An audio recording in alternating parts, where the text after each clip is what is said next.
Kharkiv, as is known, is the scientific, cultural and educational center of Ukraine. What was the effect of war on these spheres? What are the future prospects? How the scientific is and cultural community experiencing modern challenges? Today we are discussing these and other issues in the new project, Perspectives, in which we plan to synthesize the conversation about culture, science and education.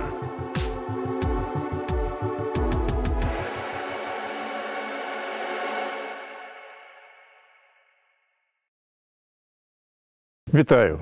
Це проект «Перспективи». Greetings. This is the project, Perspectives. Our guest today is a person who, I believe, knows almost everything about Kharkiv.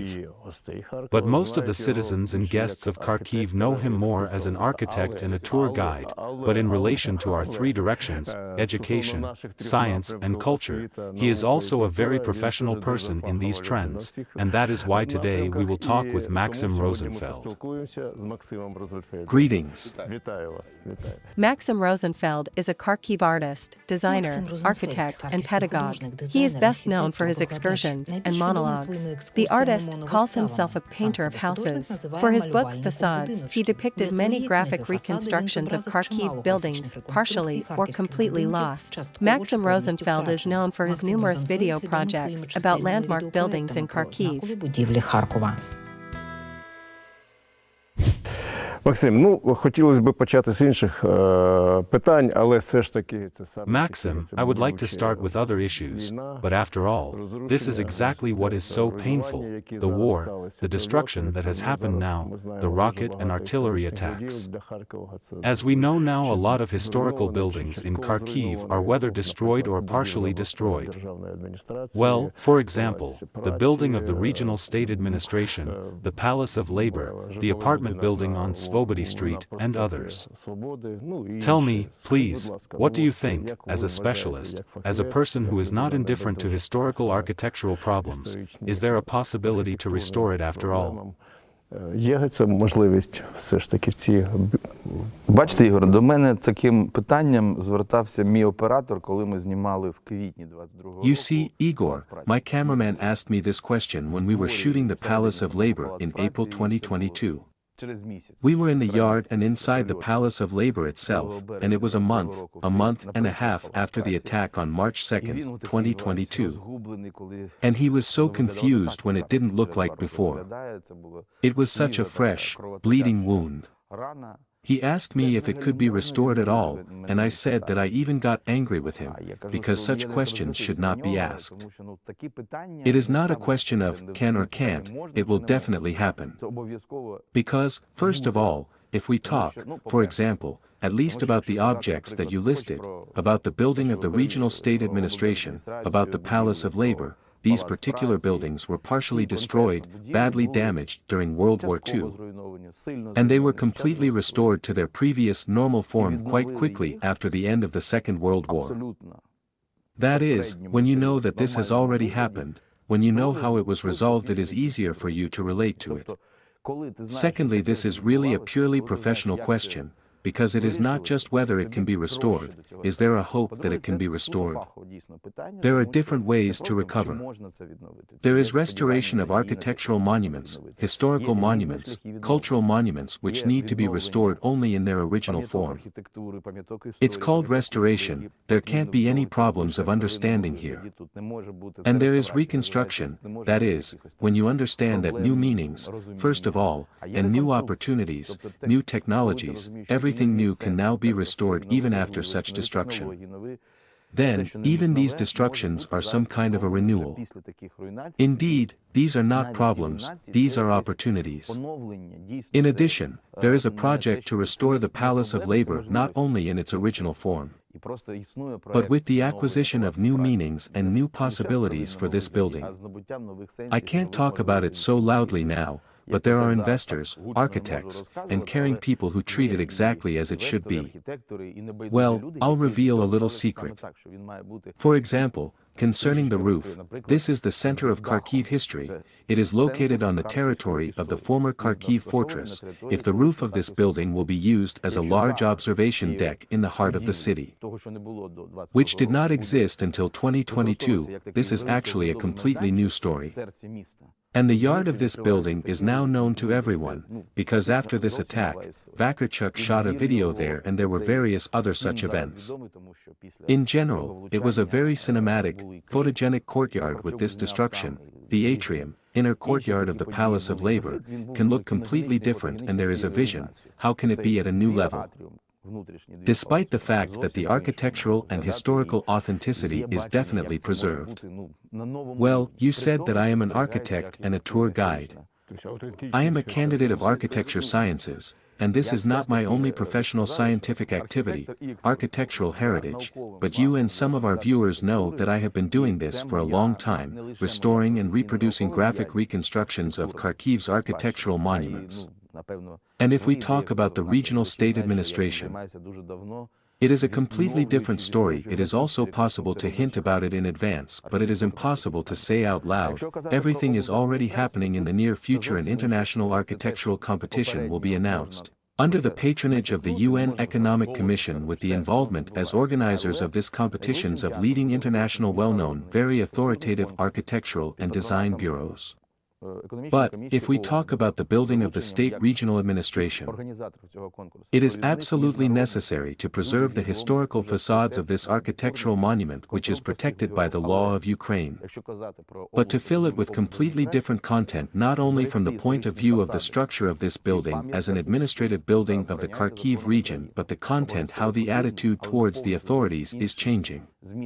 After all, the process of decentralization is underway or should be underway. It is difficult to say. The government should be transparent. Why am I not revealing a secret about this? Because even this question, this is a question of transparency, transparency of the authorities. In fact, the building of the regional administration in Kharkiv after reconstruction may, for instance, have such a nickname as the Kharkiv Bundestag, and this is not a joke.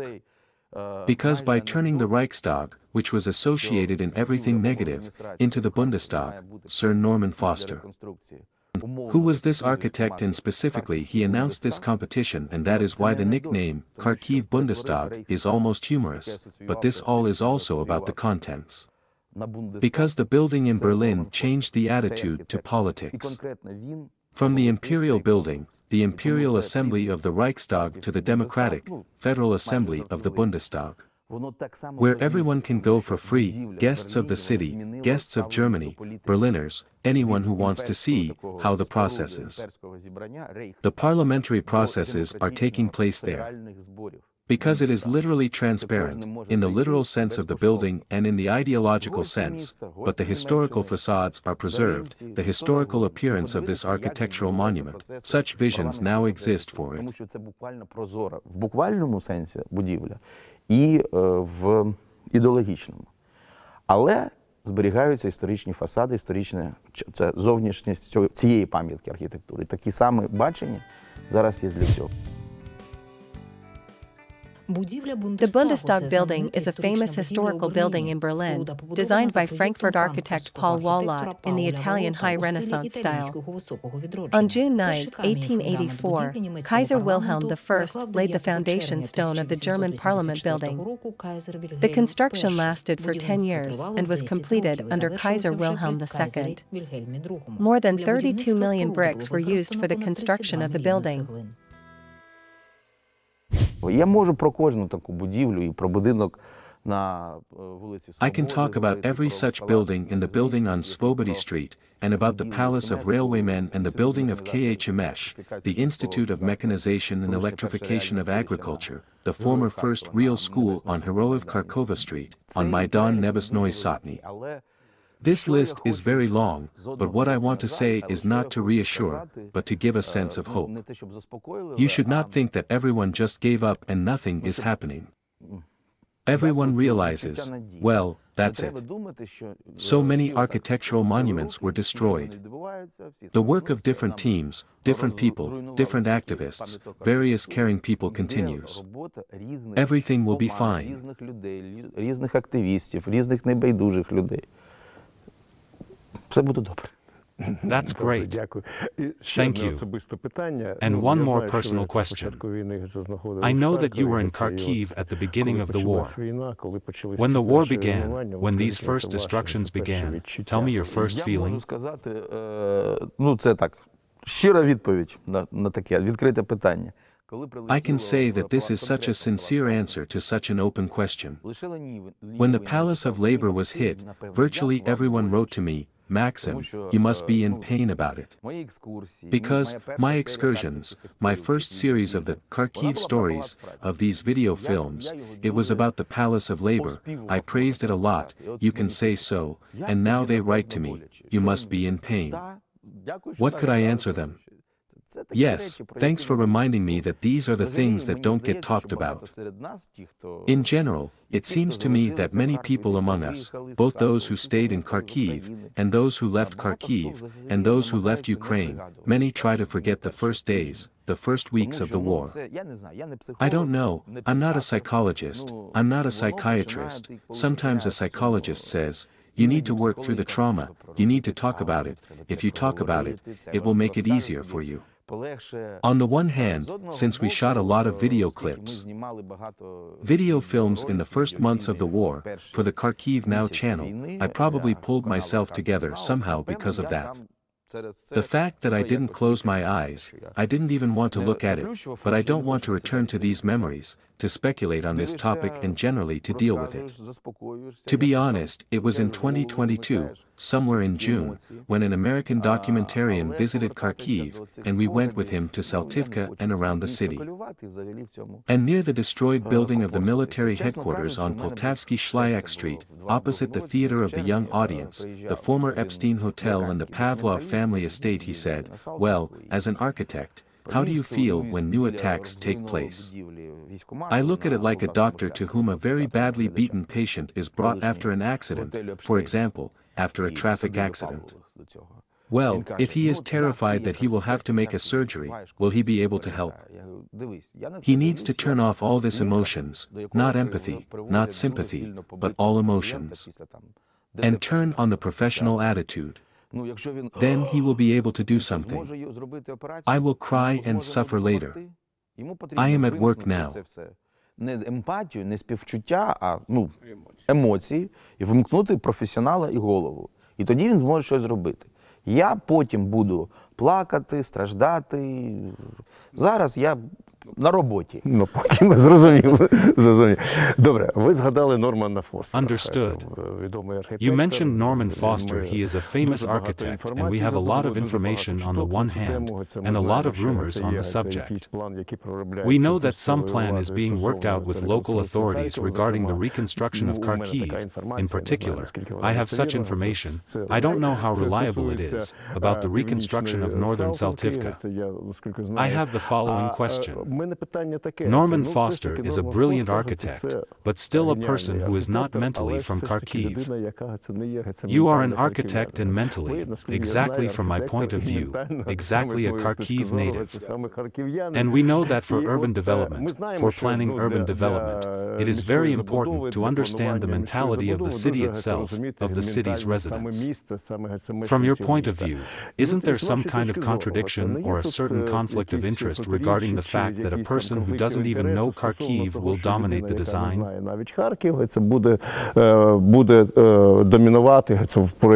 Значить, дивіться, для чого була зібрана наша група в квітні 22-го року? Why was our group assembled in April 2022, local architects, experts, as you said, Kharkiv natives, with a local mentality, in order to get to know each other and to communicate, so that what you are talking about does not happen. This story, outwardly it seems that everything ended at the beginning of 2023. On February 3rd, when there was a press conference in which the mayor of the city participated, Foster joined via Zoom and I was also present at this press conference. And it seems that from this moment nothing happens, but it is not so. For example, here is the story about the regional administration building. I am an expert who participates in the development of the terms of the competition, because you need to understand the history and not the way you read it on Wikipedia. To understand what happened, say, when the building up of this area took place. This is a complex of buildings, not the one that is now destroyed, well, not destroyed, but battered. The one that was built in 1899. What happened with the change in mentality at the beginning of the 20th century, in the 20s and 30s? You need to know the historical context, for example, about the surge of the avant-garde, against the background of which all this happened, and for this very thing, you need experts, including me, who is an expert consultant of foreigners. So that they don't invent something for us, that we will say what we are here for. We communicate with them and take an active part, specifically in this case I take an active part. About the fact that you told me that I have a mentality that represents the people of Kharkiv, so this is what I am doing, literally answering your question. But on the other hand there are 2 points. The first moment, neither I nor my colleagues can personify the mentality of the people of Kharkiv. Because it doesn't matter if Kharkiv residents are 1.5 million or less, they are 1.5 million different people, with different opinions, with different points of view. Some say, it is necessary to demolish this building of the regional state administration in general, so that there is not even a mention of it. Someone says that it should be restored in the form in which it was built. Someone says that it should be restored in the form in which it was built. Someone says that it is necessary to restore its constructivist appearance, so that it is combined with the Держпром ensemble in the form of constructivism, as was the case when the Central Committee of the Communist Party of Ukraine was located in the building. There can be other opinions as well. All these are elements of the mentality of Kharkiv residents. Correct. Including all the events that have happened. Therefore, when I speak, for example, about meanings, about contents, about some visions of all this, I, on the one hand, feel responsible that being a Kharkiv native, representative of the local mentality, should embody this general opinion, which does not exist, as we understand it. And this is a test for me, because I don't want to usurp the idea of this whole thing. On the other hand, I think you still know there is such an expression as a matter of taste. I don't know how it sounds right, but there is still a professional scientific approach that consists of analytics and expert opinion. I am not an architect practitioner, I am an architect scientist, that is my academic degree. Now, right now, you may not have such a question, but I will tell you about it myself. Many things have changed for the better these days. When all these extras, I mean career, status, position, salary allowances, all that gave you a candidate's or doctoral degree, all this fell away, and what remains is real science. And now here, many among the scientists, conventional scientists, will move aside, but many will stay, because this is our life, this is our work. And as for the scientist Boris Renewal, for me, my occupation is always science. It was not that I was very disappointed about it 20 years ago, but in 2022 I came back to the fact that it is real. And therefore, on the one hand, I think, well, how can I be responsible for all Kharkiv residents and tell the Foster Foundation how it should be done? On the other hand, I do not only look at it from this point of view. I look at it as a scientist, and the position, for example, about the change of meanings, is not based on a survey, but based on the experience of the general development of world architectural thought. And in general, where is the city going, not only Kharkiv, but any city in the world now? It's a thought at the professional level, so don't worry. Thank you. You made me feel safe now. By the way, I want to comment on what you say about Northern Saltivka. In total, there are 5 major projects, pilot projects from Foster. This housing project is all about Saltivka. This is heritage, Svobody Square and the regional state administration. This is the City of Science, which could be an international university consortium platform with the support of MIT Harvard. This is the rivers of Kharkiv, and this is the rethinking of the industrial heritage and its transformation into new industrial zones, a little about heritage, but about new high technologies, industrial technologies that can be implemented in Kharkiv. It is in the last aspect that our specialists are lacking experience. I will tell you right away, this is actually the coolest engineering consulting office in the world.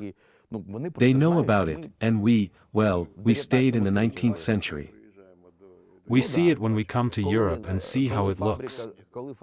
When a factory or plant looks like an ecological cell, the factory as the most ecological center, these are some king of space technologies. Even a waste processing plant in the center of Vienna. I can't divulge it just yet, I don't have the authority to do so, but you've pretty much hit the spot. Well, thank you, but the question is the following, as a continuation of what you said, because our program, as I have already mentioned, is a program that is primarily devoted to science, education and culture, and these areas, from my point of view, are indicators of our city. And so I would like to know your point of view on all these issues, because you have a tangent to all three of these areas. How do you see the prospects for the development of these trends in the future? Про всі три я можу сказати одне те саме. I can say the same about all the three trends. We cannot talk about any conclusions, about any results.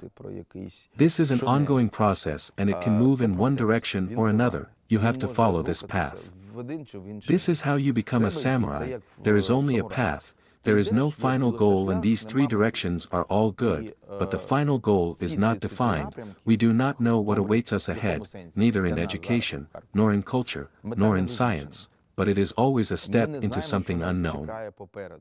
And it can be like a complete fail, or maybe something completely new. This happened at all stages of the existence of civilization, and specifically in Kharkiv. Regarding education, when Karazin founded the university, he had no curriculum, no professors, no understanding what it would be in 220 years. Now it is going to celebrate the 220th anniversary, but back then he stepped into the completely unknown together with Ilya Timkovsky, Severin Pototsky, Johann Schad, and all the others. Because he was not in a vacuum and it took a very long time, but in the end it was possible to make conclusions after 30 to 40 years. Likewise, when, for example, Derzprom was being built or Kurbas staged his plays. It was an experiment and could be a complete failure, and at the first step it felt that way. Because it was impossible, and it was not impossible, but later, over time, it turned out that this was a real breakthrough and it was a real avant-garde surge in education, in culture. In science, as we have said. In general, science now is such a type of routine activity. When you have more or less defined scientific plans, grants, you have to report on your work.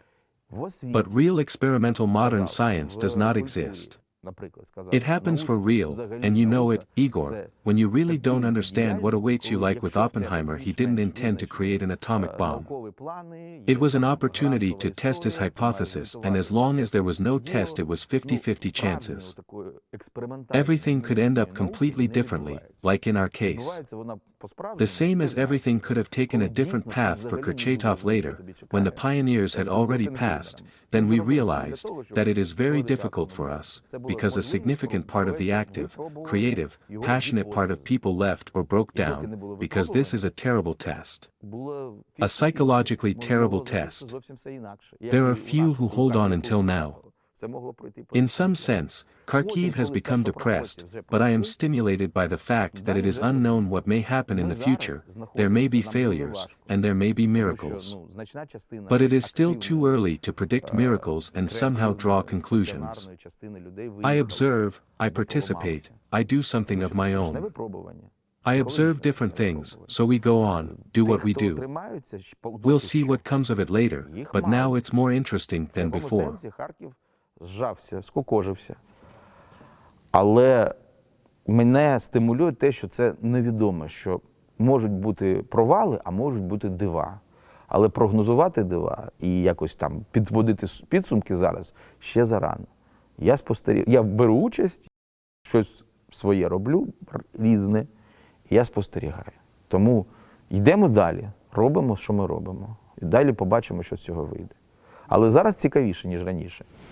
Ну так, ми з вами спілкувалися, в інституті дизайну, ми там спілкувалися саме. You and I talked at the Institute of Design, precisely because there are certain clusters that need to be united. Well, after all, I can't help but ask about the fact that you are the most popular tour guide here in Kharkiv. And indeed, it is very interesting that you made a film about our theater as well. By the way, one of the best documentaries I've seen. Thank you. And even the name of the film, The Opera Factory, has already become such a term in our country, which we use very often when we want to tell how powerful and great we are. Tell me, how did you get the idea to conduct tours? I remember that. А все ж таки, скажіть, будь ласка, а як у вас з'явилася така ідея вести екскурсії? Це, я ж пам'ятаю, це 13 років тому. It started 13 years ago. I just remember, we started before the Kharkiv Music Festival. I remember at the time we were talking that we should invite Maksym Rozenfeld to give a tour. Я багато разів розказував про це, і взагалі розказував це теж як анекдот, як це все відбувалося.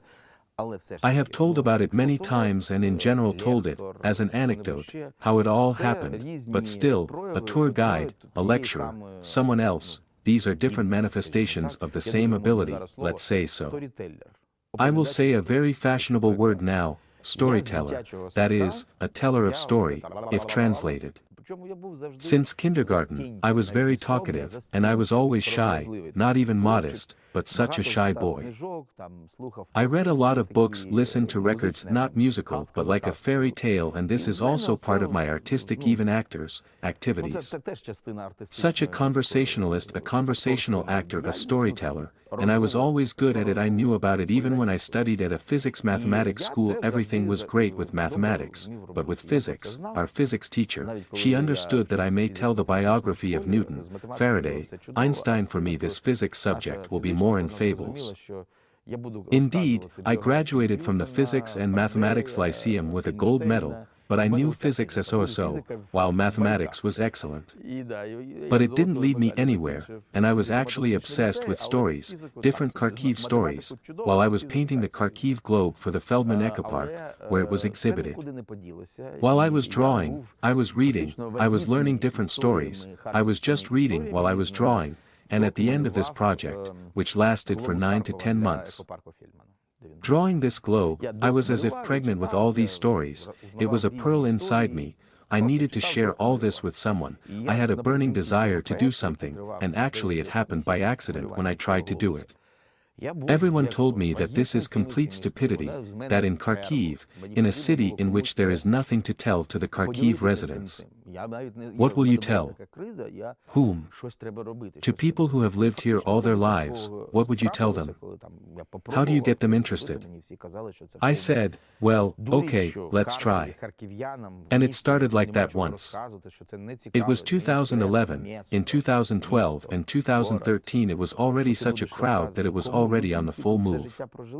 And it continued like this, and even for a long time it was somehow so offensive to me that I am known not as a scientist, not as an artist, not as an architect, but as a tour guide. And then I stopped being ashamed of it. I say, come on. Пішло. І мені навіть довгий час було якось так обидно, що мене знають не як оце, не науковці, не художника, не архітектора, а екскурсовода. А потім я перестав цього соромитися. This is a real PR company. No, this is not a PR company. In such a good sense of the word. This is really PR, but good PR. Зараз, на минулому тижні.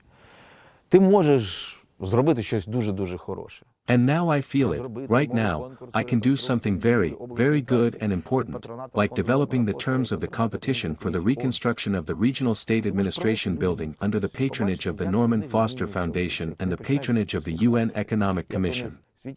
And you can give people a tour, see how their faces change, how they start to smile, how their eyes light up. Before that, they were so sad. I had a tour last night, they used to have such tired eyes after work, and after the tour they started giggling. We walk through the streets of Drusen Myronosits, Darwin Street, houses are battered, windows are boarded up with plywood, and at the same time they are laughing. Of course, not from these consequences of shelling, but from some fables I tell them and they roar, they have a good mood, and you can draw a parallel. Because we are sitting with you on the stage of the Kharkiv Academic Opera and Ballet Theatre named after Lysenko. Here is the magic of the stage. When you leave the theater, you see how people light up after Yulia Antonova performs there. By the way, we went in a crowd, and there she goes with her daughter, and all 35 people applaud her, because I said, this is our opera soloist. And you understand, Yulia is an actor, so why be ashamed? Well, you love this job. When you go on the stage, it's scary, but you see the hall, these spotlights, the soffits shine on you and you see how people's faces start to smile. It costs a lot. Well, this is understandable, but still I said about PR for a reason, PR, in such a good sense of the word, because from my point of view, now in the information age, when there is a lot of information, it is very important, even very scientifically, to convey verified information to people in the correct, accessible and good-looking form, and then it really becomes more informative and active. It's true, although I really don't like the word PR, and in general I started with the fact that I've always been a shy guy. I wanted to sit in a corner so that no one would touch me, so that I read my books there. But I understand that, for example, even those questions that you asked first about restoration, about this whole thing, people are sitting, they think that life is over and they want to say, no. And it's not about PR, not about self-PR, but about hope, about inspiration. That's great. I am returning to tours. Tell me, after all, Kharkiv must have a favorite place and a favorite story about Kharkiv. I used to answer this question before the war. I answered this question flirtatiously. I said you can't name one place as a favorite because they're all beautiful blah blah blah. And that a certain one will be offended if I name another. To be honest, it was Dzierżprom. Always. I live near it. No matter how many times I pass by during the day, I keep admiring how cool, how beautiful, how inspiring it is, how special it is. Dzierżprom, or the Building of State Industry, is the first Soviet 13-story skyscraper, an architectural landmark in the constructivist style, one of the three Kharkiv high-rises built in 1925 to 1928. The building is located on the central square of the city of Kharkiv, Svobody Square. On January 25, 2018, the Cabinet of Ministers of Ukraine included Dzierżprom in the State Register of Immovable Monuments of Ukraine under the category of national importance. Do you have the most interesting or favorite story about Kharkiv?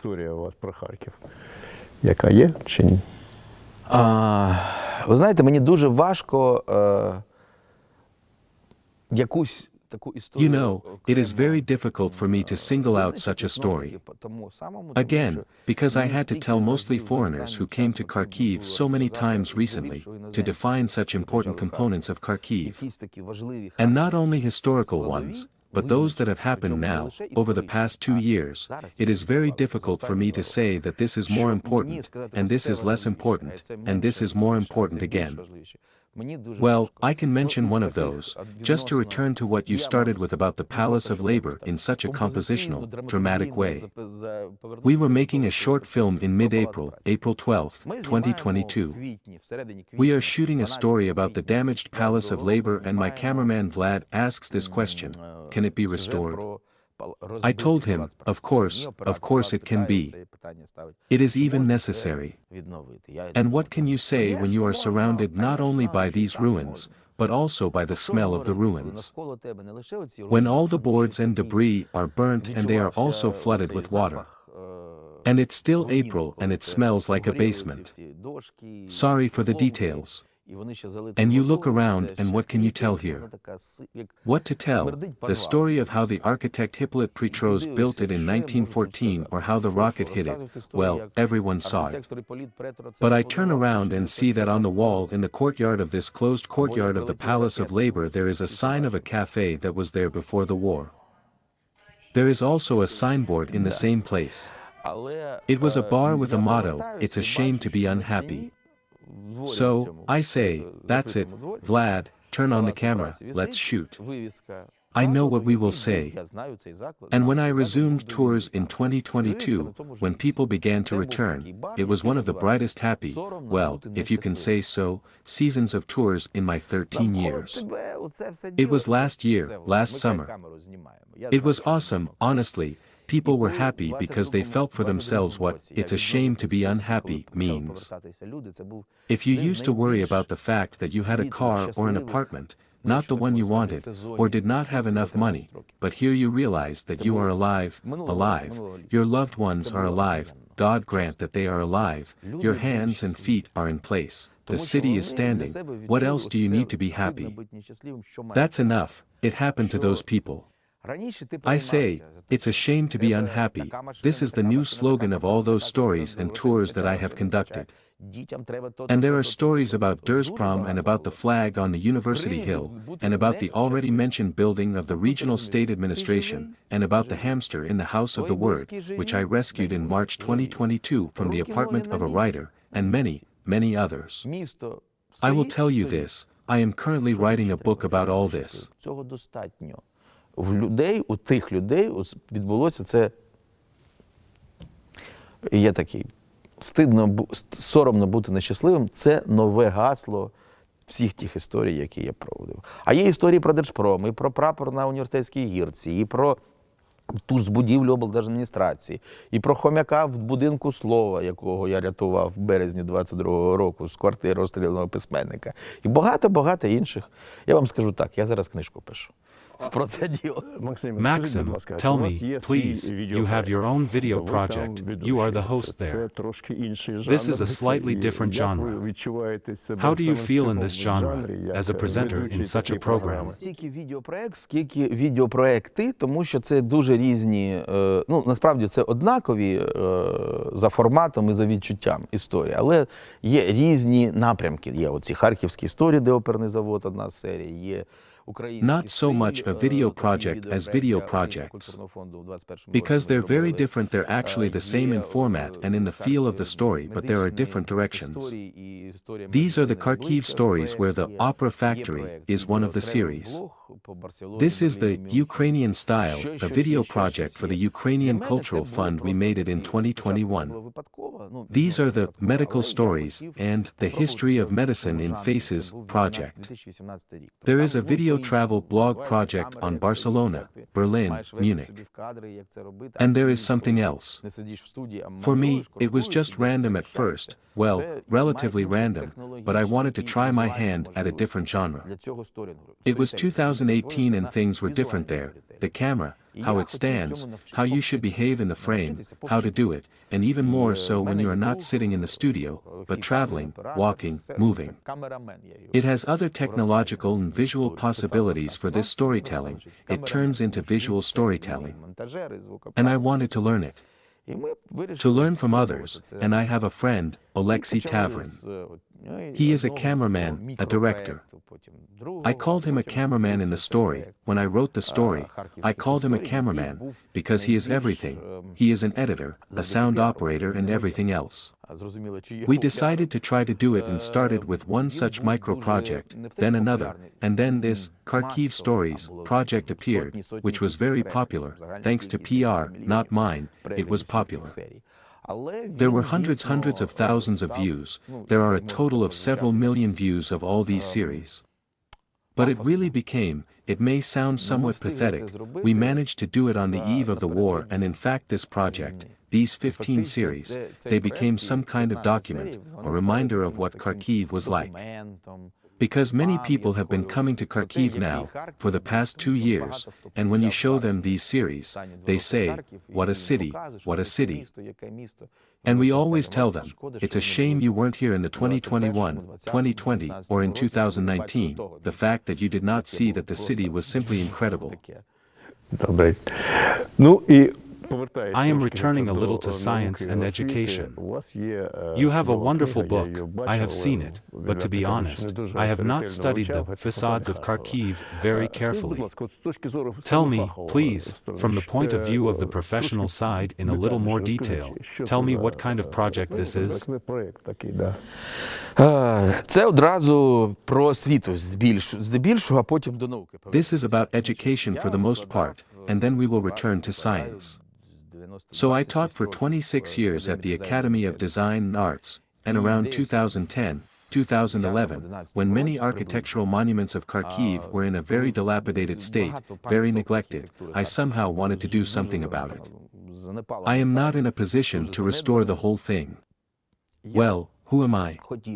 And I had students at the Academy of Design and Arts. The students are interior designers. They had a summer internship, and one of my favorite students is Galina Stalinska. She says, let's join you for a summer internship instead of what we always did, which is to draw. You will teach us how to restore graphically. What should these buildings look like without air conditioners, new windows, and terrible new structures? Because sometimes it's more damage done by the residents of these buildings, these signs on the first floors. And we will make them as you know how it should be, Maksym Ilyich. As they were designed by the architects, all the more so in the graphic style that were inherent in the early 20th century of the modern era. I replied, let's do it. We did such works with them, some were good, some not so good, but it was important for me, on the one hand, to teach them to draw like a teacher, and on the other hand, when you trace it with your own pens, wash it with watercolors. Color it and draw the shadows that fall there from the balcony on the wall of the building, you feel respect for it. When you, as a designer, have to remove all these extras, balconies, signs, after you have painted all this with your own hands, you have a different attitude towards your predecessor, the architect who designed and built it. You are already ashamed to do such an architectural crime yourself, and this is also an important story. The more that I told them about Rzeszewski, Beketov, Ginsberg, Pokrovsky, and all these other architects, there were stories about all this. When such a certain number of these houses gathered, I decided to publish a book, and it came out in 2017. It even caused a lot of reaction, because it received the Book of the Year award at the Lviv Publishers Forum, and it was not cheap, because I published it at my own expense as a gift edition. And that's why I needed it, so that I wouldn't give this whole thing away. It was expensive, and I was very worried that I wouldn't sell it for such money to someone who needed it. Again, facades of Kharkiv with such a special look, in such a format. It sold out literally in 6 months. I made a second edition, it sold out in 6 months, and for 5 or 6 years I was asked all the time, well, when are you going to publish the third edition? Because we're out of these books, we need them. We need them, we need them. However, I said no, this project has already happened, I am no longer interested in doing it, I would rather make a film about the opera house or about something else, I'm done with that, I'm doing video production. Last summer, when I resumed tours in the 2023, I see the motto, it's a shame to be unhappy, it's a shame to cry, I say, that's it. I don't need help, I don't need students, I will finish this book myself. And there were 55 houses, I added 30 more to them. I drew here in the summer and autumn of 2023, wrote a lot of new texts, drew portraits of architects, drew individual details here, scenes there, and the book became twice as thick. Now, after the interview, I'm going to the warehouse to sign the author's copies. The print run is 1,500 and it came to the warehouse from the printing house yesterday. Соромно плакати. Я кажу, все, мені не потрібна поміч, мені не потрібні студенти, я власноруч дороблю цю книжку. І там було 55 будинків, я додав до них ще 30. Малював ось літом, осінню 23-го року. Написав дуже багато нових текстів. Намалював портрети архітекторів, намалював деталі туди, окремі там сценки туди. І вона в 2 рази товще. Я зараз після інтерв'ю їду на склад підписувати авторські екземпляри, наклад 1500. Вона вчора приїхала на склад з друкарні. Well, then I will ask for Це it. фасади нові. This is the new facades. This is the second edition of facades, supplemented, expanded, immersed. And by the way, there are also those houses that were damaged. Я забиваю це до себе екземпляр з авторського.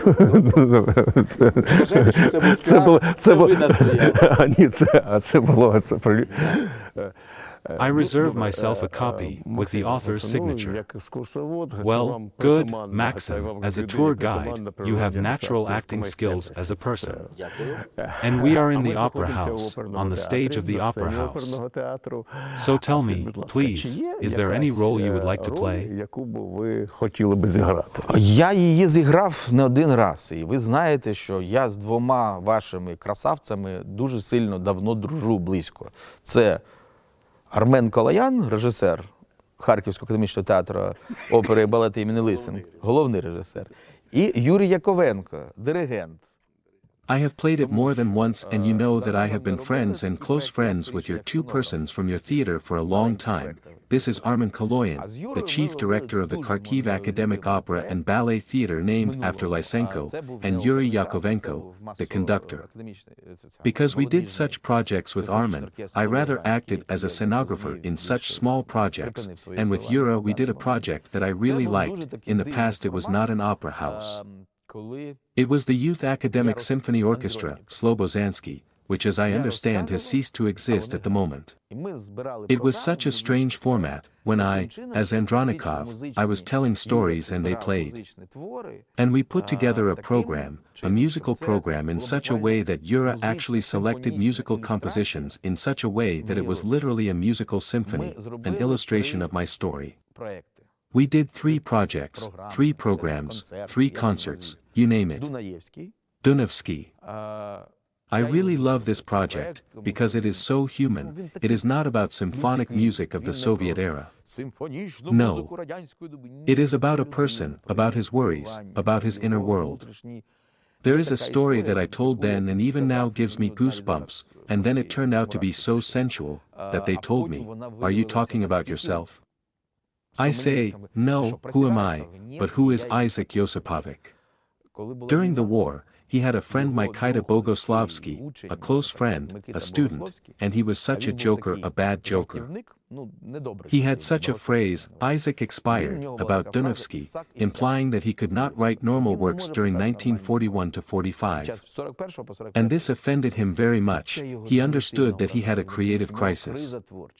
And he was a man of 42 to 43 years old. This is such an important age. A middle-age crisis, in addition to the fact that Dunavsky himself was the same age as the century because he was born in 1900. It is very easy to trace his age there. And he was very worried. 1945 comes, the war is over, the victory comes, and Oleksandrov shoots a new film, Spring, for which he writes music. This song about, even a tree stump on an April day dreams of becoming a birch again, is about, the shame of being unhappy. And Dunavsky said, "No, not at all, war is just not my time. I am a singer of joy, I am a singer of laughter, I am a singer of human happiness. How can I write such music when such a terrible war is taking place?" When a large part of my relatives in Lokvitsa, Poltava region, were destroyed in the Holocaust, when millions of people are dying, when the country is being destroyed. I can't write the way I write. I can't be in this state. And 2 other projects. There were a lot of other things in this project. I love very much the 2 other projects as well, these are Berlin and Budapest. This is not just the music of Hungarian and German composers, these are my impressions. I love these cities very much, I know them very well, I have led tours in them. I definitely don't know Berlin like Kharkiv, but I know Berlin very well. I wanted to share my love for Berlin, and Jura, and I made such a Berlin.